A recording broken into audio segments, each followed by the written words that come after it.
What's happening, Wargamers? Welcome to another Aegis Brand Studios production in a newly rebranded segment that we used to do, where we'll discuss and do a light review of newly released Marvel Crisis Protocol models and their cards, and how we see them impacting the game going forward.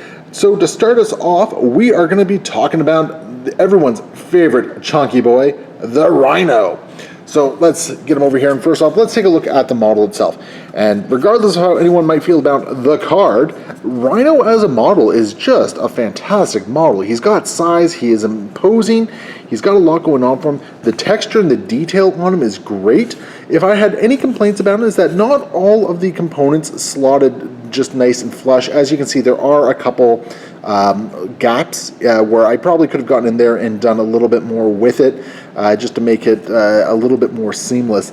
But otherwise, you know, he fits on the base really nice. A nice little touch that I really like, actually, is like this piece right here is actually designed to overhang the lip of the base itself. As you can see, I'm going to try and get really close in there.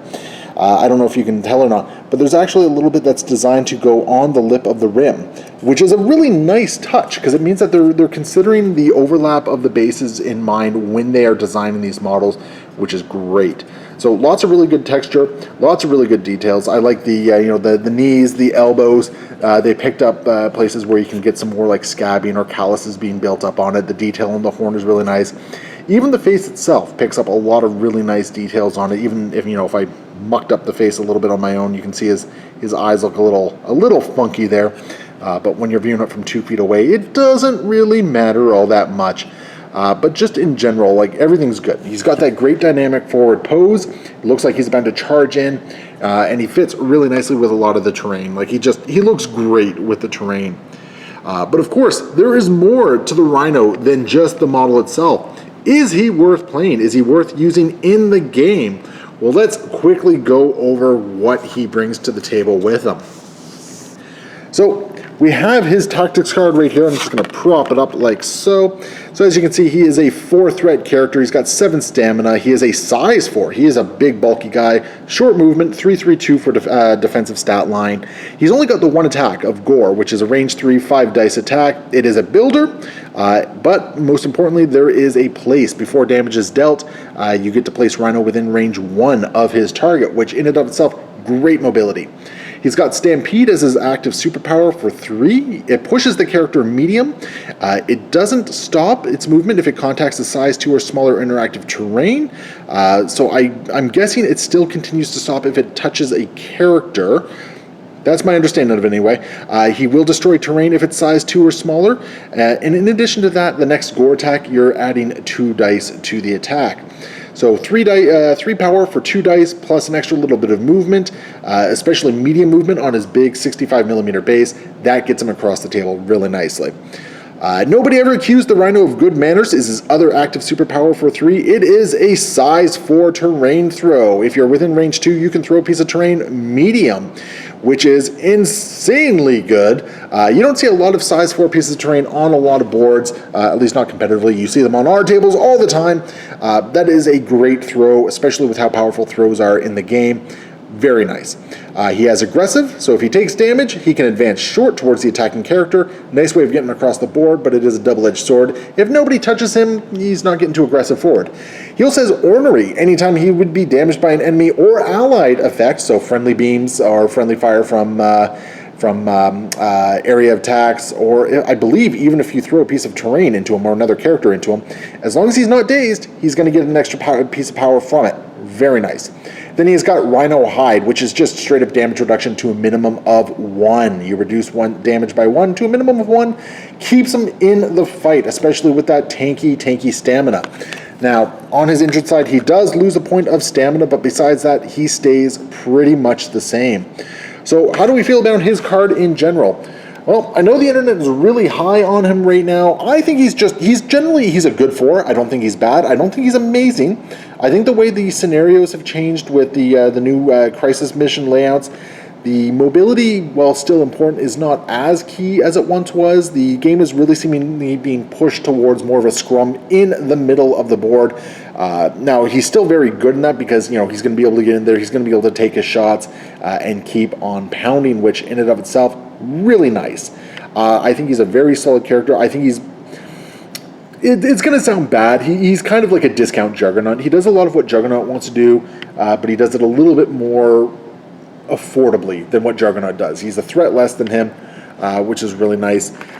He is definitely a card that, there's some affiliations where he just doesn't care to be in. Not that he's bad in them. I think every affiliation brings something positive at least, but I don't think he splashes in everywhere. I think he definitely wants to be in affiliations that can move him around. The more he can get his gore attack in, the better, or the more he can just get in somebody's face, the better. So any affiliation where he can move around. I've had a little bit of fun with him in Weapon X. I've had a little bit of fun with him in Brotherhood. And then in Midnight Suns, I think is another one where he has some fun aspects to it. That's not to say he's bad anywhere. Like, he is definitely a solid character. I think he will definitely bring a lot of muscle for a lot of teams that maybe don't want to splash that 5 threat.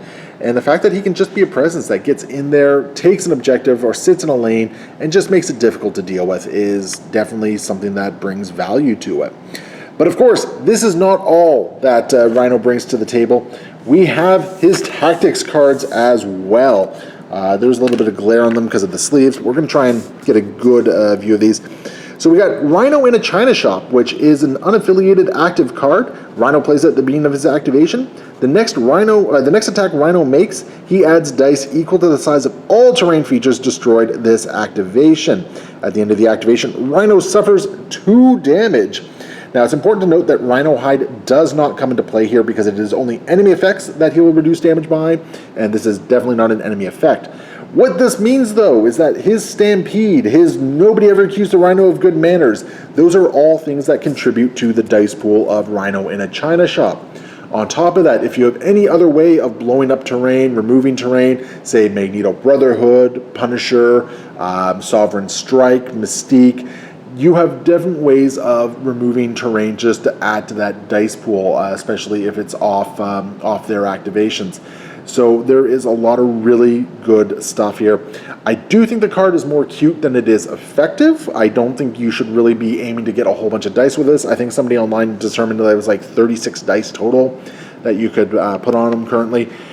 I think it's nice, and I think it's a nice little card for when you really want a target to go down.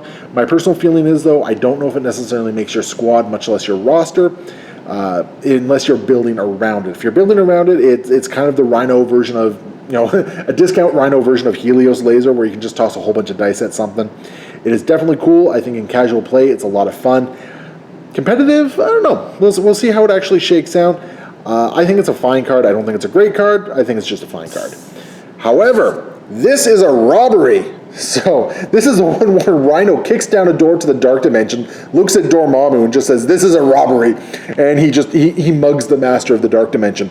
This is an unaffiliated active card. During his Rhino's activation, he can spend 2 power to play this card. Choose an enemy character within range 1 that is holding an objective token. That character drops any objective tokens it's holding. Rhino then throws the character medium. So we got a couple things on here. First off, has to target a character that has an objective token. You can't just target any schmuck. He is robbing you. He is a New Yorker through and through from the mid-'80s, and he is going to mug you silly.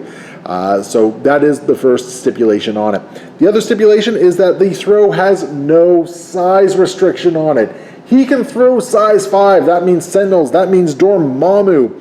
That is phenomenal. This is a great card. You combine that with the fact that Rhino has his place within range 1 off his gore attack. He has his Stampede to push a medium. He has methods to get within that range 1 of your character. That means if you put a token on one of your big beefy boys, they are not safe from it. This is something that can, like, Rhino just gets up there and he will steal your lunch money. This is a great card. This is a fantastic card. If you are playing Rhino, this card makes it into your squad. There are no questions about it, in my opinion. I think it's just a really solid card. This is still an objective game, and then objectively being able to throw a character of any size is very powerful. Being able to throw a size 4 or a size 5 character, even better, because that is a lot of damage that you can now put into another enemy character if you're able to throw them in there. And note, it is a medium throw. That gives you a lot more distance than most people would think off the hop, because a lot of throws are short. There's a handful of mediums and there's a handful of longs, and it is always deceptive when they get those extra range in there with them. So, looking at everything Rhino brings to the table, is he worth adding to your collection? Well, you know, he makes for an excellent criminal syndicate. He is a beefy boy, good for spider foes who, you know, well, I mean, for spider foes, they already have a lot of expensive 4 threats. I don't necessarily know if Rhino is good for spider foes, but just in general, he is a very solid character. He brings a lot of needed muscle to any list that he's going to be in. He brings a nice little bit of durability. Don't bring him for his aggression. His damage output is okay, but it's nothing to speak home about. What you are bringing Rhino for is his ability to take a punch, hold the lane, and this is a robbery. Those, I think, are the 3 key takeaways from Rhino itself. And if that is what you're looking for, he makes an excellent splash for 4 threat into your into your roster just in general. So that is my take on the Rhino. You can look forward to the videos like this in the future as new releases come out. They will be branded as the Dossier series, and we are just going to start sharing more of our thoughts and doing light reviews of new releases and upcoming releases for Marvel Crisis Protocol. So look forward to that. And of course, if you're looking for more ways to support the channel, take a look in the description below. There is a link to our Patreon. Any support helps. It helps us keep the content current with new releases. It's going to help us upgrade our equipment and try to get better editing. And in the end, hopefully it'll help us give back to anyone who follows along and supports the channel. So hopefully we see you there. Otherwise, just keep watching. Thank you so much for that, and we will see you next time. Happy wargaming.